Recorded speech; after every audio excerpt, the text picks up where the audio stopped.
The second cup sat on the shelf beside his own every morning, the way it had for years, the way it would tomorrow and the day after that. Harlan never thought about reaching for it anymore. It was simply there, like the crack in the windowsill he kept meaning to fill, like the empty hook by the door where someone else's coat had once hung for one season long ago. He didn't grieve it. He didn't not grieve it. It was just the shape the morning made. He was 53 years old, and his farm was very small. A chicken run with 7 hens, 2 pigs, a large one and a small one named Nothing in particular. A vegetable patch that had produced more turnips than he'd needed every autumn for the past decade. So that he'd taken to leaving the surplus at the edge of the road in a crate with a cloth over it, available to whoever came by. No one had ever said thank you. That was fine. He hadn't done it for that. The farm sat at the edge of a dense forest, far enough from the nearest village that the road between them took the better part of a morning to walk. Harlan had bought it young, when the idea of a house at the edge of a wood with a fire and a family felt like a thing that was possible if you worked hard enough and kept quiet and didn't ask for more than your share. He had worked hard. He had kept quiet. He had not asked for more than his share. The house was still standing. The fire still burned. The second cup was still on the shelf. Late autumn had come without ceremony. The mornings were gray and slow, the fields turned over and resting, the light low and pale by the time it reached the kitchen window. Harlan split wood in the afternoons because it needed to be done and because the work gave him somewhere to put his hands. He fed the chickens. He fed the pig. He made his tea. He set out the second cup. He did not think about why. He had built this life the way you built a thing when you weren't quite sure what you were building carefully. One piece at a time, with attention to what would hold and what wouldn't. The farm had held. The routines had held. The quiet had held so thoroughly that it had become the whole texture of the place. So familiar he couldn't have told you where it ended, and he began. He rose with the gray light and went to bed when the fire had banked itself to embers, and in between he did the things that needed doing, steadily and without complaint, because complaining required an audience, and he had none. This was not a sad life. He was clear-eyed about that, in the way of someone who had thought about it enough times to see it plainly. It was a life that had settled into its own particular shape, like water in a vessel, filling what it had and not pretending to fill what it didn't. He had helped people when it was needed. He had given more than he'd taken, quietly, without marking the ledger, because that was the kind of man he was and had always been. He had not expected anything back for this, and nothing had come back, and he had found that this was the kind of arrangement that worked smoothly as long as you didn't look at it too closely. Some mornings he looked at it too closely. Those were the mornings when the second cup caught the light in a particular way, when the kitchen was very still and the fire hadn't taken yet and the cold was pressing against the windows, and Harlan stood in the middle of his own house and understood with perfect clarity that he had built everything in it for a life that had not quite come. Not bitterly. He was not a bitter man. Just quietly, clearly, the way you understood things that had had a long time to become obvious. He had turned 53 in early autumn. He had eaten his own cake alone, which he had made himself, which had been good because he was a competent cook. He had drunk half a glass of the apple brandy he kept for occasions and put it back because there was no one to drink the other half with, and he had gone to bed at the usual time. The second cup sat on the shelf. It was on the 9th day of November that he noticed the eggs. He'd had 7 hens. He should have had 6 eggs that morning, the way he did most mornings. He had 4. He stood in the chicken run for a moment, counting, and then counted again, and then put it down to a hen off her lay and went inside. The next morning he had 3. He stood in the chicken run a little longer this time. The hens were not disturbed. There was no sign of a fox, no blood, no feathers, no gap in the wire. He walked the perimeter of the pen carefully and found nothing, and then walked the perimeter of the barn and found a set of boot prints in the mud near the side door. They were smaller than his. They pressed deep at the toe, the way prints did when someone was moving quickly and low, trying not to make sound. Harlan crouched over them. The prints were not fresh, 2 days old at least, softened at the edges by the dry cold. He studied them for a moment, working out the weight and the direction and the deliberateness of the gait. Someone who knew how to move. Someone who had been careful. He stood up, brushed the dirt from his knees and went inside. He made his tea. He sat down at the table and thought. 3 days later, one of the hens was gone entirely. He found no body, no sign of struggle, just an absence in the morning count, one less shape roosting in the grey light. He made a note in the margin of his accounts without saying anything about it to anyone, because he had no one to say it to, and went about his day. The following week, the small pig knot, the big one, the small one, the one he'd been meaning to send to market before winter but hadn't quite gotten around, was gone. Harlan sat on the fence rail beside the empty pen for a long while, looking at the forest. The trees were losing their last leaves. The sky between the branches was the color of old pewter, flat and deep, the kind of sky that sat on the world and pressed it down. Whoever had been taking from his farm was hungry enough to take something that had to be carried or driven or led, and he found that his first feeling about this was not anger. He had been hungry once. Not desperate hungry. Not the kind where the body turned against itself and the edges of things went strange, but hungry in the lean way of a young man in a bad year who'd eaten mostly turnips and watered down broth for 3 months, and knew exactly what it felt like to pass something in a market and want it badly enough that the wanting sat in your chest like a stone. He had not stolen then, but he had thought about it. He decided to wait up that night. He didn't light a lamp. He sat on the old chair in the corner of the barn with a blanket over his shoulders and his back against the wall. And he waited the way he had learned to wait over 53 years of mornings that came whether or not he was ready for them. Outside, the wind moved through the forest and the farm was very still. And the cold pressed in through the gaps in the barn boards in the thin, patient way cold did when it had all night. He waited. After a while, the night sounds settled, the shift and murmur of the hens, the distant rustle of something in the undergrowth, the particular quality of wind in bare branches, and then, very faintly, the soft complaint of the side door hinge. She came in low and quiet, moving the way the boot prints had suggested, close to the ground, economical, practiced in the way of someone who had learned not to take up space. He couldn't see her well in the dark. He could make out the shape of her, tall, broad in the shoulder, moving with a controlled precision that was either training or a very long acquaintance with going unnoticed in places where being noticed was dangerous. She went to the chicken run at the far end of the barn, and Harlan heard the soft sound of an egg lifted carefully from straw. He sat very still. He kept his breathing quiet. She took 2 eggs and put them somewhere inside her coat. Then she paused, and he understood from the way the shape of her shifted that she was looking toward the corner where he sat. He didn't move. She held the stillness for a long moment.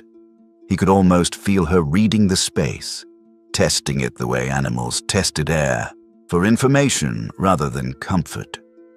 Then something in her posture made a decision, and she moved back toward the side door, slow and careful, and was gone. Harlan sat in the barn a while longer after that. He could hear the forest through the walls, the low, constant sound of it, and underneath that the silence of the farm, and underneath that the particular quality of his own thinking, which was methodical and quiet and arriving, steadily, at a conclusion. Then he went to bed. In the morning, he put the second cup out on the shelf the way he always did, made his tea and sat at the kitchen table. The moonlight the night before had been thin and unreliable, but it had been enough. He had been 53 years old for most of a year now, and his eyes weren't what they had been at 30, but he had seen enough.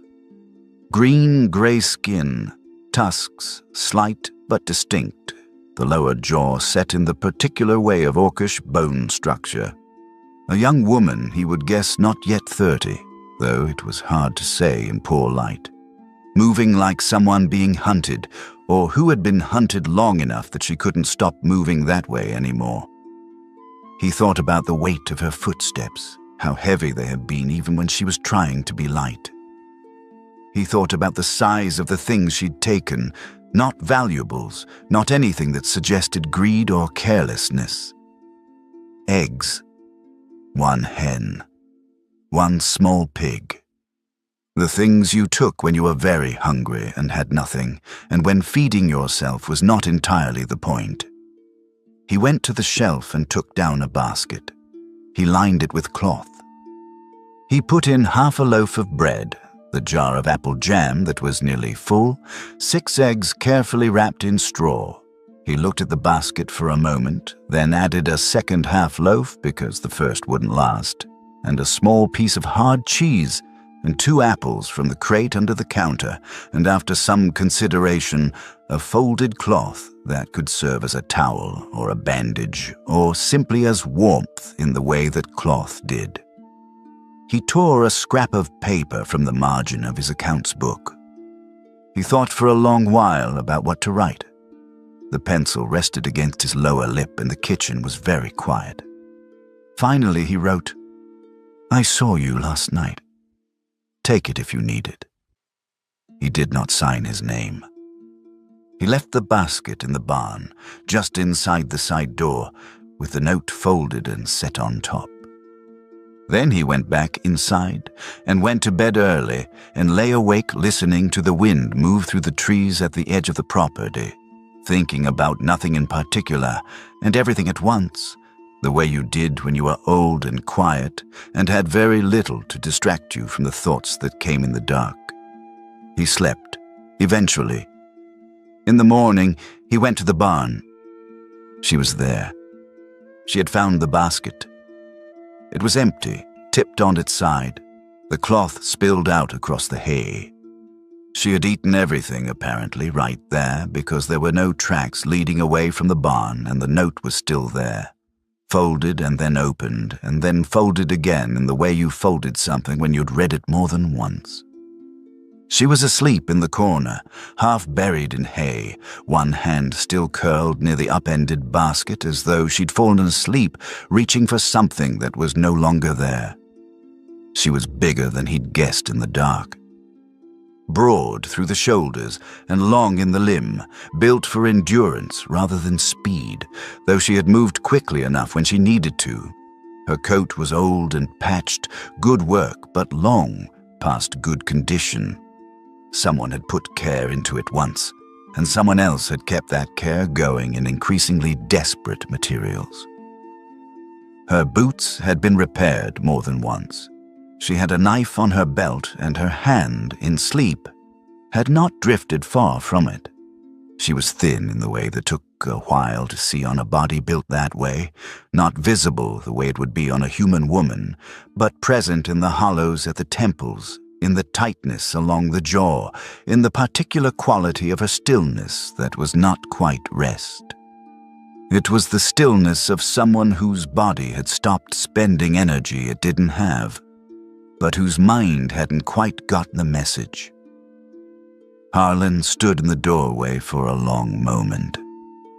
Then he went back to the house and got the spare blanket from the chest in the hall, the good one, wool, thick, not the thin thing he used for the chair, and came back and set it down in the hay, a few feet from where she was sleeping. Not on her. Close enough to matter. Far enough away to be a choice. He went back to the house. He made his tea and set out the second cup and sat at the table for a while, looking at the kitchen wall. The fire was good. The house was quiet. Outside, the grey morning moved across the fields in the slow way it did in late autumn, without hurry, without event. Then he picked up his cup and went back to the barn. The chickens needed feeding. The large pig needed feeding. These were the first things of the morning, and the barn was where they lived. And she was still there in the hay, and Harlan walked through the side door and said, simply and without calculation, "Hi." She came awake fast, not gradually, not in stages, but all at once, the way people woke who had learned that the distance between asleep and upright needed to be very short. She was on her feet before she was fully conscious of being there, and the pitchfork was in her hands in the same motion, pulled from the corner where he kept the tools, held the way someone held a pitchfork when it was the nearest thing available, and they knew exactly how to make use of whatever was nearest. She faced him. Her jaw was set. The hollows at her temples were more visible in daylight than they had been in the dark, and the grey pallor of someone who had been without enough food for a long time was visible too, under the green-grey of her natural complexion. Her eyes were dark and steady, and watching him with an expression he recognized as the face people made when they had decided they were not going to be afraid, whether or not they were afraid. Harlan looked at the pitchfork. He looked at her. He took a sip of his tea. "I'm not angry," he said. She didn't lower the pitchfork. He hadn't expected her to. He leaned against the barn wall and looked out through the open door at the trees at the edge of the property, the way he often did in the morning when the light was right, and waited. "You were watching," she said. Her voice was low and even. Her accent was faintly clipped at the consonants in the way of someone who had learned his language from a language that shaped the mouth differently. "I was in the barn when you came in," he said. "Yes, I'd been wondering who it was. And then you left the food. I had food to leave." He glanced back at her, mild. "Your boot prints were deep at the toe. Someone moving that carefully but pressing that hard is carrying something, not goods, the kind of weight that doesn't get lighter for being carried alone." He paused. "I know that weight. Spent most of my life giving without asking back. Thought that was the same as not needing anything." A long moment. "It isn't." She was quiet. The pitchfork hadn't moved, but her grip on the handle had shifted, very slightly from gripping to resting. "I can't stay here," she said. "I didn't ask you to. Someone is waiting for me." He looked at her, over his tea. The morning light was behind her, turning the bare trees at the property's edge into something thin and precise against the sky. "How long have they been waiting?" Something moved behind her eyes. Not pain exactly, or not only pain. It was the particular expression of someone who had been holding something very heavy for a very long time by the force of will alone, and who was not going to put it down, not even for a moment, because they were no longer certain they would be able to pick it back up. "Long enough," she said. He nodded. He looked at the trees through the open door. "I'm Harlan," he said. She didn't offer her name. He didn't press for it. He set his cup on the fence post inside the door and went to feed the chickens. She was still there when he turned around from the chicken run. The pitchfork was back in the corner. She was standing by the far wall looking at the forest through a gap in the boards, and she didn't turn when she heard him. He went to the wood pile and started splitting. The axe was a good one, old, heavy, the handle worn smooth in the right places. The work made a sound and a rhythm, and it was enough to work to. After a while, she said, without looking at him, "Vryn." He split a log, set the two halves aside. "Good name," he said. She made a sound that wasn't quite a laugh. "It wasn't my choice." He lined up the next log. "None of ours ever are." She came and took the other axe from where it hung on the wall without asking. She began a splitting alongside him, and neither of them mentioned that she was doing this because it didn't need mentioning. The wood pile was large, and there were two of them, and the work was work. She worked steadily and efficiently, the way she moved in the dark. No wasted motion, no performance. When the pile was done, she set the axe down and stood for a moment looking at her hands. And Harlan looked at her hands too and saw the calluses that were older than recent hardship, the small scars that spoke of years of work and years of something else, something that involved edges. He made soup for midday. He put 2 bowls on the table. She sat down and ate without saying anything. He ate his own soup and didn't talk, because there was nothing that needed to be said, and the silence wasn't uncomfortable so much as large.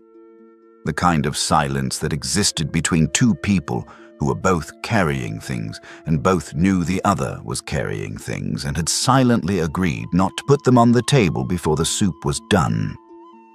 She ate quickly. Not desperately, but quickly, the way you ate when eating quickly had been useful long enough to become reflex, when your body had learned that the time you spent eating was time you weren't watching. He pushed his bread toward the center of the table. She didn't take it immediately. After a minute, she did. "Our village is gone," she said. He didn't look up from his bowl. "That's why someone is waiting. My sister." She stopped. He heard her jaw set. "She's been in the forest since—" She stopped again, harder this time. "A while? How old?" 8. He pushed his remaining bread further toward her side of the table. She took it without comment. "She doesn't understand what happened," Vryn said. Her voice had the flat, precise quality of someone reciting a fact they had recited to themselves many times already, until the recitation had scraped out most of the feeling, leaving the shape of it clean and usable. "I need her not to understand yet. I need her to think we're just moving, that we're on our way somewhere. She's 8. I can't—" She pressed her lips together. Harlan was quiet for a moment. He turned his cup in his hands. "How long have you been out there?" he said. The question sat on the table between them. She held it for a long moment. 6 weeks, she said. More or less. He thought about 6 weeks. He thought about what 6 weeks in a late autumn forest looked like for an 8-year-old who had been told she was just traveling, just on her way somewhere, while her older sister went out at night and came back with eggs, and came back with a hen, and came back with a small pig, and kept saying, "We're on our way somewhere," and kept not saying where, because there was no where. He finished his tea. "She can come here," he said. "Both of you." Vryn looked at him across the table. The expression on her face was one he recognized, not from his own experience exactly, but from having watched people long enough to know the face they made when something was offered that they had stopped expecting to be offered. It was not a happy expression. It was something more complicated and less comfortable, something that lived in the specific region between gratitude and the stubborn refusal to need it. "You don't know us," she said. "No. We're not." She stopped. She looked at the table. "I've taken from you already, more than a few eggs. I know. I'm not asking for charity. I know that too." He stood up and took his bowl to the counter. He turned back, leaning against it, and looked at her steadily. "I'm not offering it. I'm old and my farm is bigger than one person needs. I've got a spare room that's been spare for 15 years. More turnips than any reasonable person could eat. If you want to work for it, There's work. The fence along the east side has needed doing since summer. The barn roof is thinking about failing. The gate has dragged since spring. He paused. If you don't want to work for it, that's your business. I'm still not going to let an 8-year-old sleep in the forest through November. She looked at him for a long time. He waited. He was good at waiting. I'll go get her, Vryn said. She stood up. I know the way. You don't need to come. Harlan didn't say anything. He went to the peg by the door and took down his coat. It's not your problem, she said. He put the coat on. He sat down and pulled on his boots, the left one first, then the right, lacing each one with care. She watched him. I've been doing this alone for 6 weeks. I know, he said. He stood up and took the walking staff from the corner, good solid ash, worn smooth at the grip. He looked at her. She held his eyes for a moment. Then she made a sound that wasn't quite an argument and wasn't quite an agreement and went to the door. She was at the frame and she stopped. Thank you, she said. She didn't turn around. For the blanket. He made a non-committal sound. She went out and he followed. The forest was a half-hour's walk from the edge of the property, moving northwest into older growth where the trees stood close and the light fell in thin shafts between bare branches. Vryn walked quickly and without looking back to check whether he was keeping up. He kept up. She led him along a path that wasn't quite a path. A series of chosen steps that went slightly the wrong direction several times before arriving at a hollow he would not have found without her, where a fallen tree had been augmented with branches and bracken into something barely visible unless you already knew to look. The small figure inside was asleep. She was perhaps half Vryn's height, wrapped in a coat that was clearly Vryn's, several sizes too large, the sleeves rolled up many times. The hem dragging. She had the same gray-green coloring, the same set of the jaw, the same dark eyes, which opened all at once when Vryn crouched beside her and said her name quietly. She sat up and looked at Vryn, and then she looked at Harlan, standing a few feet back, staff in hand. This is Harlan, Vryn said. He has a farm. The small figure considered this with the grave attention of someone for whom all new information was potentially load-bearing. Then she reached for Vryn's hand and stood up.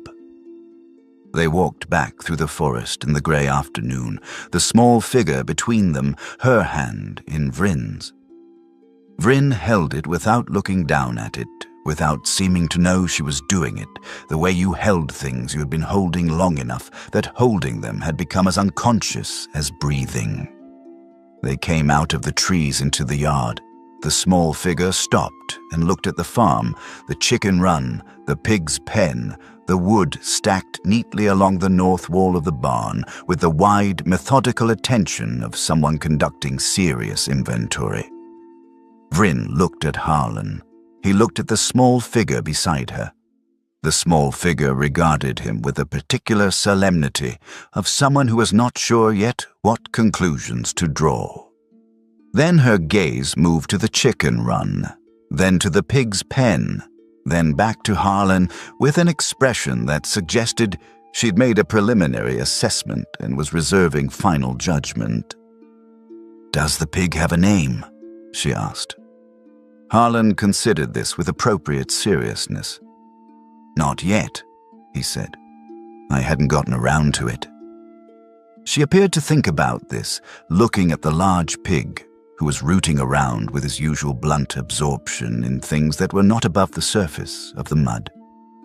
After a moment, "Grub," she said. "Grub it is," he agreed. She looked at Vryn with an expression that communicated something complex and wordless. Vryn was looking at the farmhouse, at the open door with a faint light of the fire visible beyond it, at the wood stacked neatly along the north wall of the barn, at the fence Harlan had been meaning to fix. She looked at these things the way you looked at something when you were trying to understand what it was before you let yourself feel anything about it. "This is Sora," she said. "Welcome, Sora," Harlan said. "Their soup?" The first week was mostly silence, and it suited all three of them in different ways. Sora attached herself to the animals with a thoroughness that was something like professional commitment. She spent the daylight hours in and around the chicken run, learning, at her request, the names Harlan assigned to each hen as she got around to asking about them and reporting back to him in considerable detail on their respective personalities as she understood them. She had a particular feeling about the smallest hen, whom she named Dot, and who did not appear to reciprocate the interest, but Sora was not deterred by indifference. She had a method with Dot that involved patience and a very steady approach, and what appeared to be a fundamental confidence that eventually Dot would come around, and it was this confidence rather than the hen's behavior that Harlan found himself thinking about at odd moments. She did not ask questions about the village. She asked questions about everything else. Why the pig liked mud, whether eggs hurt the chickens, how long trees lived, what the forest looked like in winter, whether chickens dreamed, what happened to the leaves when they fell. Harlan answered each one as carefully as it deserved, which in most cases was quite carefully, and Sora received each answer with the focused attention of someone constructing something, brick by brick. Vryn worked. This was not a negotiation. It simply happened, the way work happened when someone knew what it was and how to do it and had perhaps been working long enough that stopping was harder than continuing. She was up before him. He discovered this on the second morning when he came to the kitchen to find the water already heated and the fire built up against the cold and a neat stack of the previous day's dishes dried and put away. She had taken on the work of the farm with the same quality she'd brought to the woodpile. Systematic, thorough, no commentary. By the end of the first week, the east fence was repaired. The gate had been rehung. The roof of the barn had received an initial assessment, which he understood from the way she looked at it meant she was planning something about the roof of the barn. And 3 days later, she acted on whatever she had planned, and the barn stopped letting in water over the northeast corner where it always had. They didn't talk much. When they did, it was practical, what was needed, what was low, whether the weather was turning. But Harlan noticed things quietly, in the way he had always noticed things, without making a point of noticing. He noticed that she always positioned herself with her back to a wall and her eyes toward the door. He noticed that she ate quickly, less from hunger now, though she was still too thin, the hollowness of the jaw still there, and more from a habit that the body had made before the mind had thought to consult on the matter. He noticed that when the wind moved through the forest at night with a particular low creak and rush, that meant the branches were moving against each other. She went very still.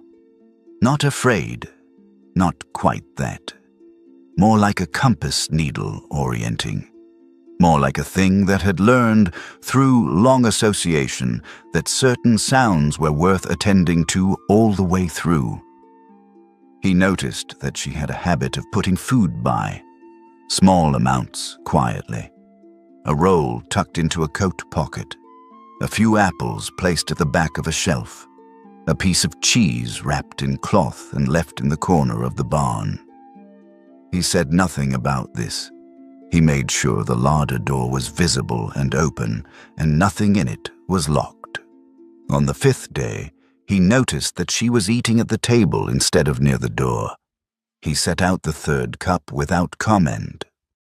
On the 7th morning, she was standing at the kitchen window when he came in, looking out at the yard where Sora was attempting, with considerable patience, to explain to Grub the general concept of following instructions.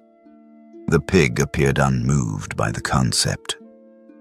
Vryn was not smiling at this exactly, but the quality of her face had something in it that was in the neighborhood of a smile. She turned when she heard Harlan. "She's been dreaming," she said. "Sora, waking up and not knowing where she is." He poured water for the tea. "Does she know where she is when she wakes up now?" "She knows we're somewhere." A pause. "That's what I told her. Somewhere safe." He set the pot on. "Is that not true?" She looked at him steadily. "I don't know yet." He held her gaze for a moment. "Fair enough," he said. He put the 3 cups on the table. She was quiet for a moment, then she was going to be something. Back in the village. She was already. She stopped. She looked back out the window. She was better with animals than anyone twice her age. She was going to... She stopped. The sentence wanted to end in the past tense, and she was not letting it. "She still is," Harlan said. "Better with animals than anyone twice her age." Vryn was quiet. He watched her profile, the jaw, the set of it, the particular way she held her face when she was carrying something and had decided, for now, to carry it and not put it down.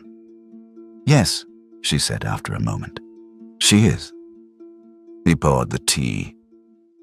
It was on the 10th day that Vryn came inside at mid-morning with her eyes different. Not afraid. She was not someone who was afraid easily, and he had understood this from the first morning in the barn with the pitchfork. But there was something sharpened in her expression, something that had moved from the background to the foreground, from possible to actual. "Tracks," she said. "South edge of the tree line. 2 sets, human, moving parallel. They were following a trail." He set down what he was doing. "Moving toward us?" "Not directly." She stood with both hands flat on the table, looking at them. "But they're in the area. The people who came to our village." She paused. "They knew someone got out, someone with a child. They've been looking." She pressed her lips together. "I was careful. I was very careful, but careful doesn't—" "Tell me," he said. She sat down and told him. She told it steadily.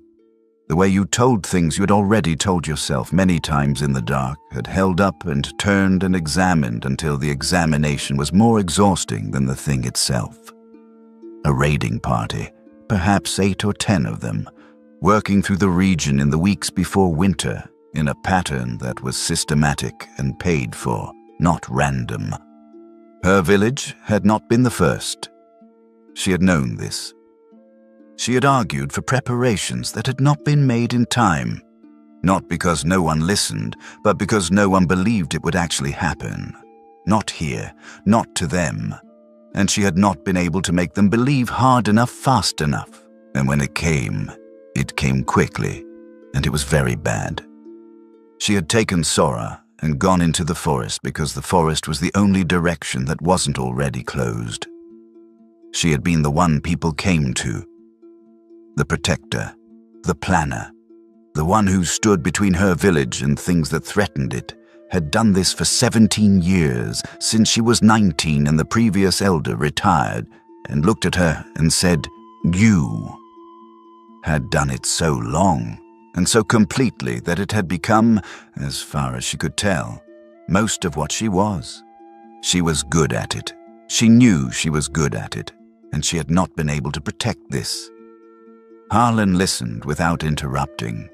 When she was finished, he looked at the table for a moment. "Sora is in the yard," he said. "Yes." He stood up. He went to the peg by the door and took down his coat. He put on his boots, slowly and methodically, lacing each one with care. Vryn watched him. "What are you doing?" "Getting ready," he said. "For what?" He glanced up. "You said Sora has been in the forest, left her in the same shelter." Vryn went still. "Yes, it's well concealed, but if they followed the trail from the south, then we should go get her," he said. "Now, while there's still good light." She stared at him. "You don't have to..." He pulled on the second boot. He straightened. He picked up the walking staff from the corner, good solid ash, worn smooth at the grip. "I know," he said. She held his eyes for one more moment. Then she got up and went to the barn for her knife, and came back with it already on her belt and 2 more things he couldn't identify wrapped in cloth and tucked into her coat.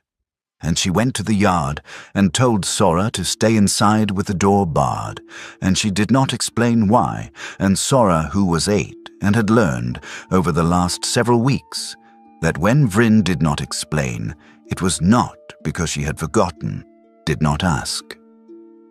Vryn led the way into the forest without saying anything. Harlan followed. The forest was close and quiet in the way of late autumn woods, the leaf cover mostly down, the undergrowth sparse, the light coming through in long pale shafts between bare branches that were beginning to show frost at the tips. It smelled of wet earth and cold and old wood, the mineral quiet smell of a forest settling into winter. Vryn moved through it quickly, not taking the most obvious path, but a longer, less direct one. And Harlan followed without asking why. He understood why. She was not moving toward where Sora was hidden.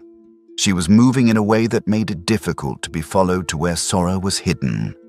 These were not the same thing, and the difference between them was the kind of thing someone learned through necessity. He kept up. He was not young and he was not quick, but he was steady, and the forest was not unfamiliar to him.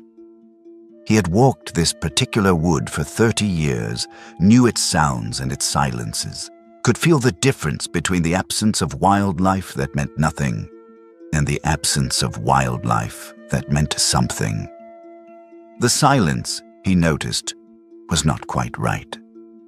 Not wrong enough to be certain, but there was a held quality to it, a stillness that was not the natural stillness of a cold afternoon. No birds, no small movement in the leaf litter. He watched Vryn's shoulders and saw, from a certain tension in them, that she had noticed it too. They came over a low rise and down into a hollow where a fallen tree had created a shallow lean-to, augmented with branches and bracken, entirely invisible unless you knew exactly where to look. Vryn stopped at the edge of the hollow. Sora was not there. The shelter was intact. The small cache of food and supplies Vryn had left was untouched. Sora was gone. Vryn stood very still, 1 second, 2, 3. The stillness of someone who was not panicking because they could not afford to panic. She looked at the ground with the focus of someone reading something he couldn't read, and then moved south along the slope quickly and without hesitation. "She goes to the stream," Vryn said, her voice low and even. "When she gets restless. I told her not to." "How far?" 10 minutes. They went. They'd gone perhaps 6 of the 10 minutes when Vryn's hand went back in a sharp, flat gesture. "Stop." No sound. Harlan stopped. He heard what she had heard. Voices. Male. Low. Moving without particular care for quiet, which meant either they were careless or they didn't expect to need to be careful in this particular stretch of forest.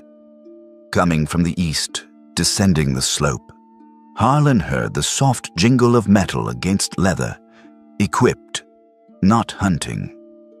They moved off the path into the cover of a dense stand of young birch and went still.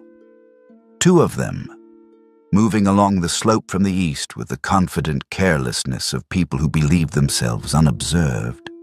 They were armed swords on the hip, not hunting blades. Their clothing was layered and worn in the specific way that spoke of extended travel, of weeks on the road, of a kind of work that required moving from place to place before anyone could begin to know your face. They passed perhaps 20 feet below, moving west, not looking up. Harlan heard Vryn's breath, very controlled, very deliberate.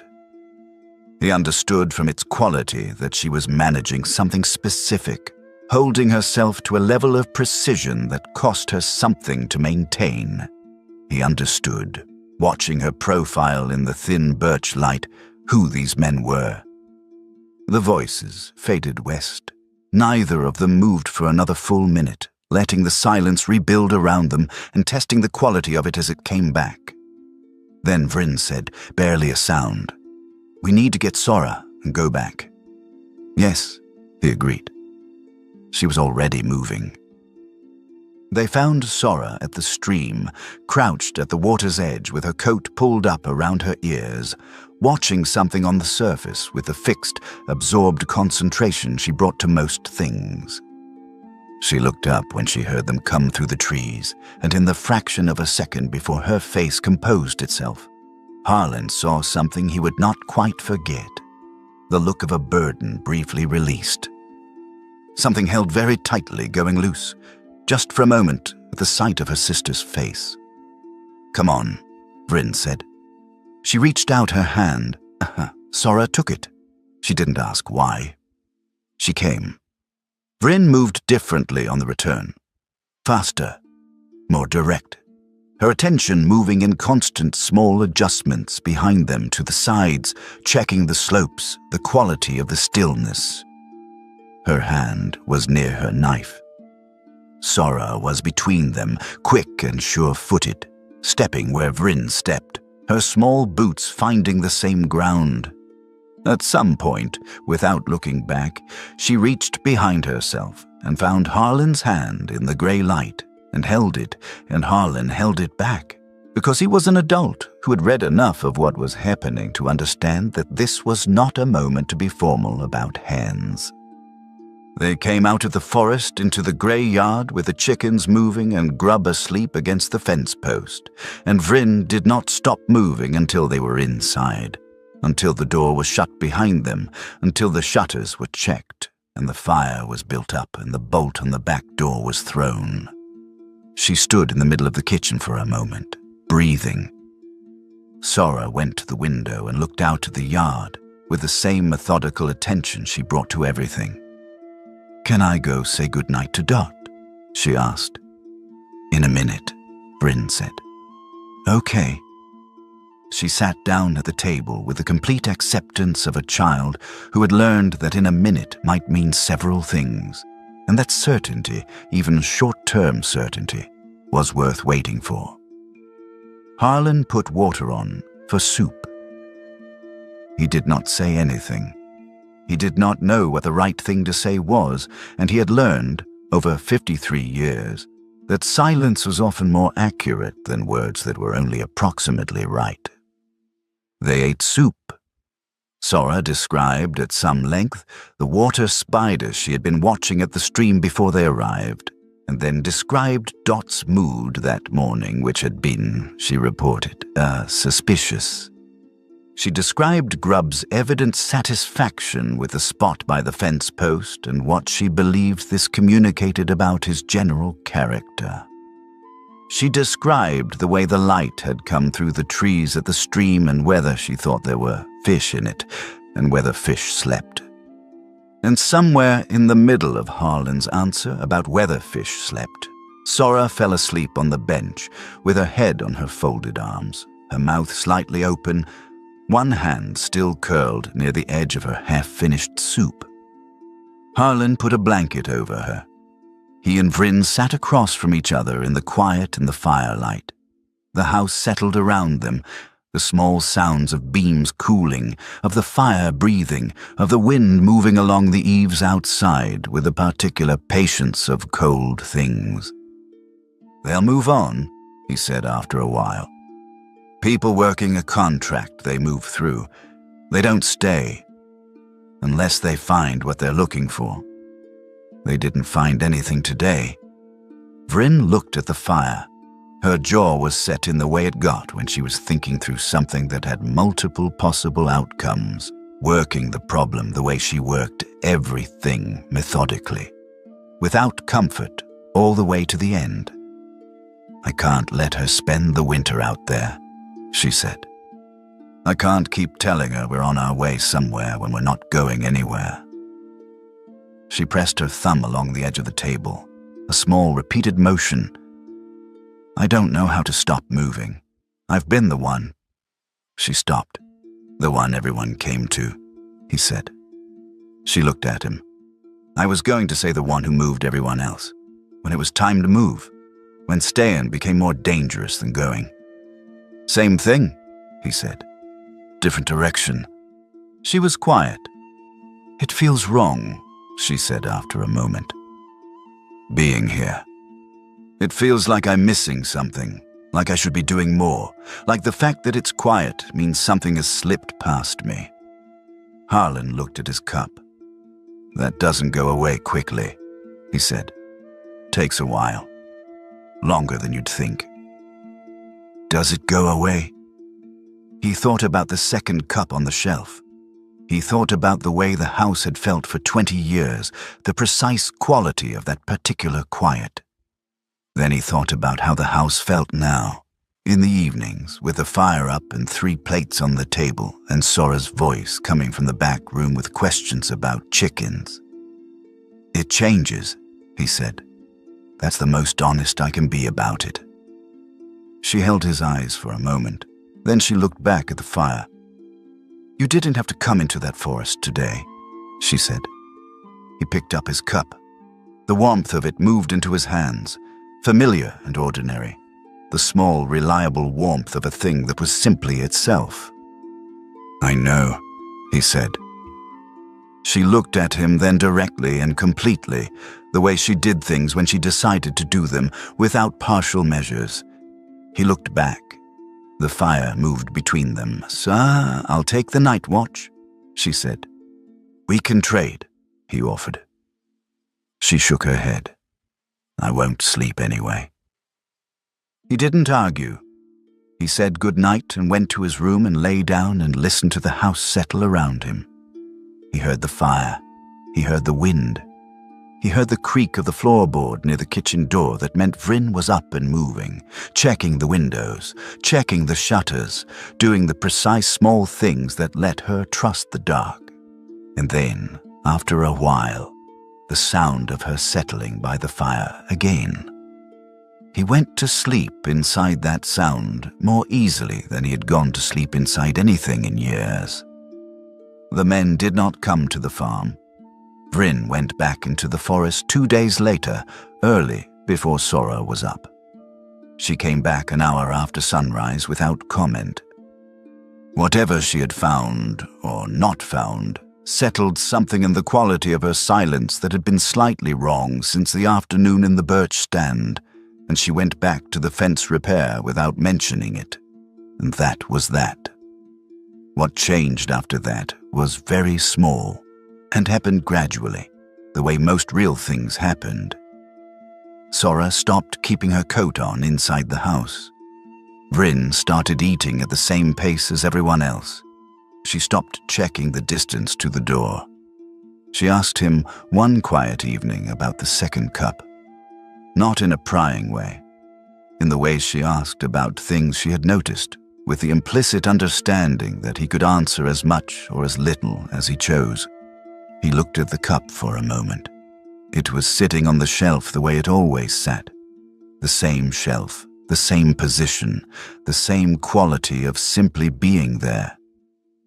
Habit, he said. I put it out when I was young because I thought there would be someone to drink from it eventually. By the time I understood there wouldn't be, it was already habit. She was quiet. Do you want it put away? She asked. He thought about this. He thought about 30 years of mornings and the shape they had taken around the cup, the way the house had organized itself around an absence. He thought about what the house felt like now. No, he said. I think I don't, actually. She nodded. And he thought, though he couldn't be certain, and he didn't ask, and some things were better not asked, that she understood what he meant. November came down, heavy and cold, and the days shortened until the farm was all firelight and wood smoke and the sounds of 3 people in a house that had been built for more than one and had spent a long time holding less. Sora named each of the hens, formally in a ceremony she did not explain, but which she treated with great seriousness. She learned to help with bread, which she was not immediately good at, but which she approached as she approached everything with patience, with close attention, with a fundamental confidence that she would get better if she kept at it. She started, without being asked, sweeping the kitchen floor in the mornings. She started teaching Dot a trick that involved pecking at a specific stone, which was not a trick anyone had asked for, and which Dot performed inconsistently, but which Sora regarded as a significant achievement. Vryn mended things. She mended her boots properly, with leather that matched. She mended Harlan's boots, which were in worse condition, without asking whether he wanted it done. She found the old net in the back room and spent 2 evenings repairing it, not because anyone had asked about the net, but because she had found it and it had been broken and she knew how to fix it. She repaired the latch on the root cellar door. She rehung the barn lantern, which had been listing for months. They talked more. It happened the way gradual things happened, a comment that became a longer answer that became something less careful, something more honest. He learned that she had been her village's protector since she was 19, when the previous elder had retired, and looked at her and said, "You." Not because she had asked for it, but because she had been the person who was already doing it, and naming it hadn't changed what it was. He learned that she had learned everything she knew about it through doing it, through reading land and people and the quality of silences, which was, he recognized, a method he'd applied to different material for a long time. He learned that Sora was not her sister by blood, but by adoption, which in her community was simply the way things were done when children needed homes, and which she mentioned with the matter-of-fact quality of someone describing rain. He learned that she was 26, which was younger than he had guessed, and that the gray at her temples was a family thing. Her mother had had the same, she said, and then she stopped and didn't say anything else about her mother. She learned that he had never married, not from lack of wanting, but from a series of years in which the wanting had never quite aligned with the circumstances. And then the years had passed and the circumstances had stopped presenting themselves, and he had built a life around their absence. She learned that he had left the village he grew up in at 17 because staying had felt like a specific kind of smallness that he hadn't been able to name at the time, and going had felt like its opposite. And he had been right about that, even if wrong about several of the things he had expected to find by going.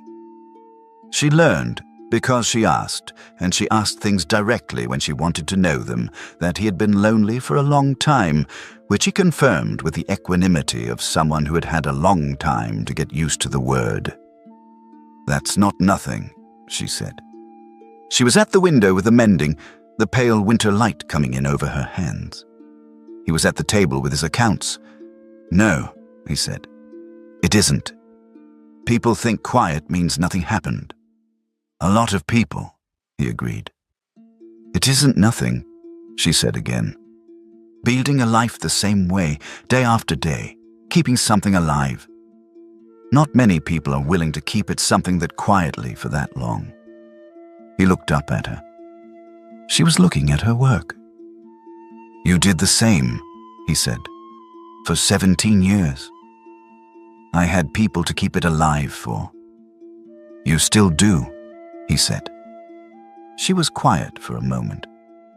Then she looked out the window at the yard where Sora was conducting what appeared to be a formal inspection of Grub's living arrangements. "Yes," she said, "I do." One evening, Sora fell asleep mid-letter at the kitchen table. She had taken to teaching herself to read from the accounts book, with occasional consultation, and Vryn carried her to the back room and came back and sat down across from Harlan in the firelight. And they sat in a silence that was different from the early silences, that had a different quality now, warmer and less careful. "She's going to ask soon," Vryn said. "About the village, about where everyone went." He was quiet. "I keep waiting for it. She knows something is wrong. She's known since the beginning. She's not—" She stopped. "She's not a child who doesn't notice. She notices everything." "Yes," he agreed. "When she asks, I don't know what to say." She looked at her hands. "I don't know the right way to say something like that." He thought about this for a while.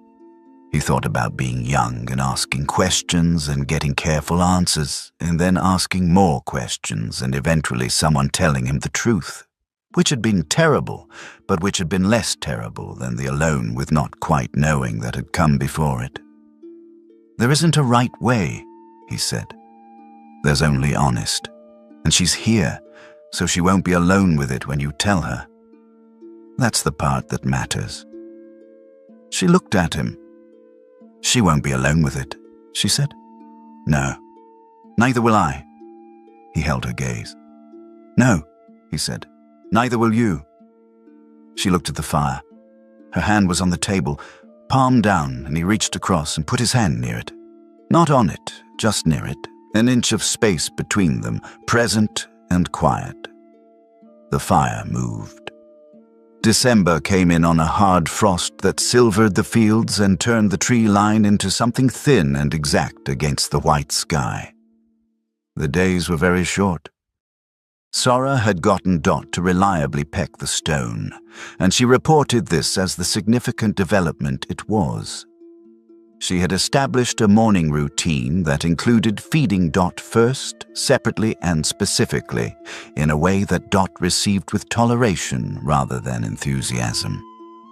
She had decided that Grub's personality was fundamentally philosophical, and that his interest in mud was not a character flaw, but a meditative practice, which he explained to Harlan one evening with such complete seriousness that he had some difficulty maintaining an appropriate expression.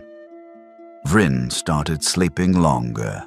He noticed this, not because he was watching, but because the floorboard near the kitchen door stopped creaking at 2 in the morning and started staying quiet until the gray light came, and he understood this as the sign of something that had been very tightly held beginning, slowly and with difficulty, to release. She started sometimes leaving things unfinished. Small things, the mending put down in the middle, the axe left leaning against the wall instead of hung. He said nothing about these things. He understood them as the signs of someone who was learning, against long habit, to stop before completion, to exist in a moment that wasn't entirely useful. One morning she was in the kitchen when he came in, and she was standing at the shelf, looking at the 3 cups. She had 2 of them in her hands, his and hers, and she was looking at the second one, the one that had been his habit and no one's cup. That was now neither of those things. She didn't hear him come in. He watched her look at it for a long moment, and then set it very deliberately in the center of the shelf, between the other 2, so that the 3 of them were evenly spaced. She set the other cups down on either side of it. Then she turned and saw him. He didn't say anything. She didn't say anything. He went to put water on, and she went to the fire, and after a while Sora came in from the back room with her hair in remarkable disarray, and the morning started the way morning started, with particular small sounds and the smell of warmth and the light coming in gray and gradually gold through the kitchen window.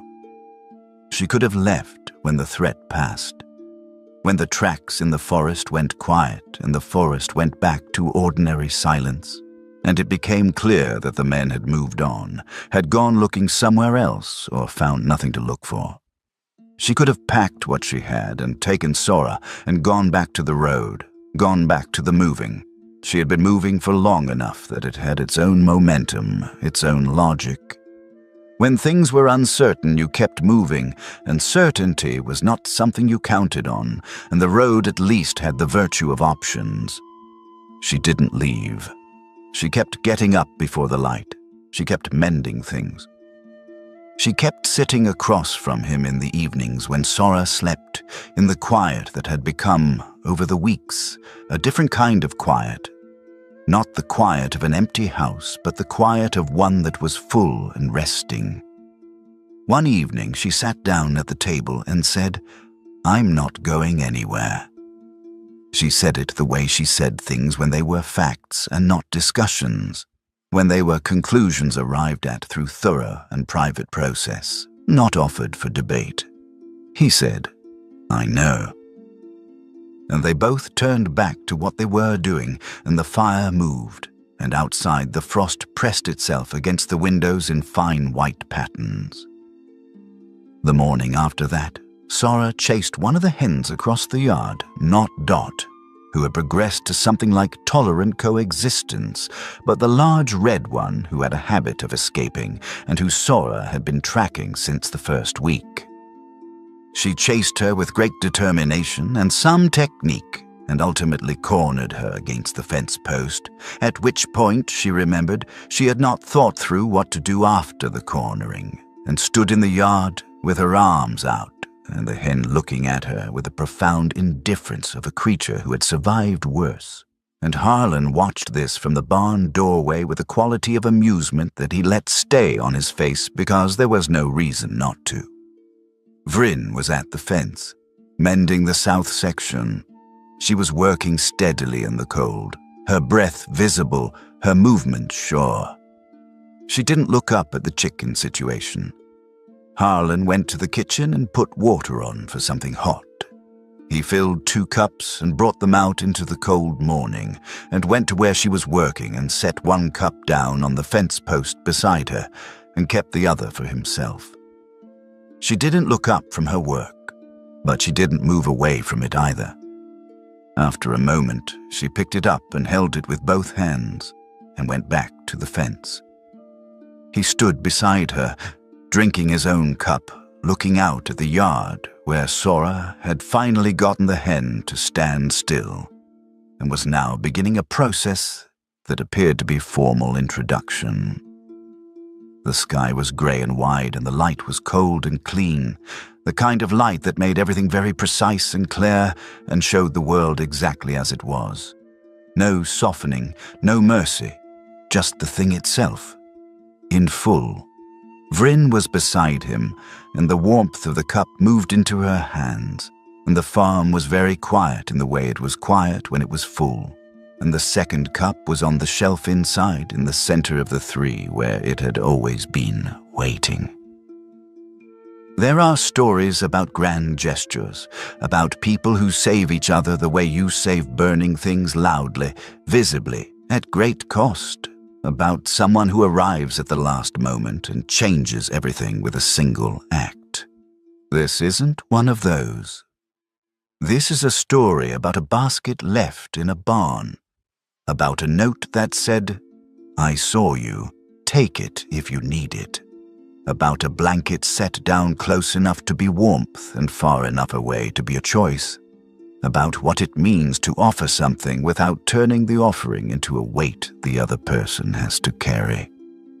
I keep coming back to that. The way Harlan didn't make her small for needing it. The way he didn't stand in the yard and wait for gratitude. Didn't calculate what he was owed. Didn't make the kindness into a debt. He simply left the basket and went back to bed. And I think that might be one of the rarest things one person can do for another, to see a need and meet it without making the person feel diminished by having needed it. Vryn had spent 17 years being the one people came to, the one who protected and planned and stood in the way of hard things. She had done it so long that needing help had started to feel like a kind of failure, like something incompatible with what she was, and what Harlan gave her, before food, before shelter, before any of the practical things, was the experience of being helped without being made to feel small for it. I think about how rarely that happens, how often kindness comes with the implicit suggestion that you should be grateful in a particular way. should acknowledge in a particular way, should be changed by it in the direction the person offering it expects, and how different it is when it just arrives, without ceremony, without expectation. Has someone ever offered you exactly what you needed before you knew how to ask for it? I'd really like to hear. Not the big dramatic rescues, though those matter too, but the quiet ones. The basket in the barn, the blanket set down a few feet away, the third cup on the shelf. If you have one of those, I'd love to read it in the comments. And if you've been here for the last few stories, you'll know this is the kind of thing we talk about here. If you're new, welcome. There's plenty more where this came from. The subscribe button is right there, and I read every comment. Thank you for listening.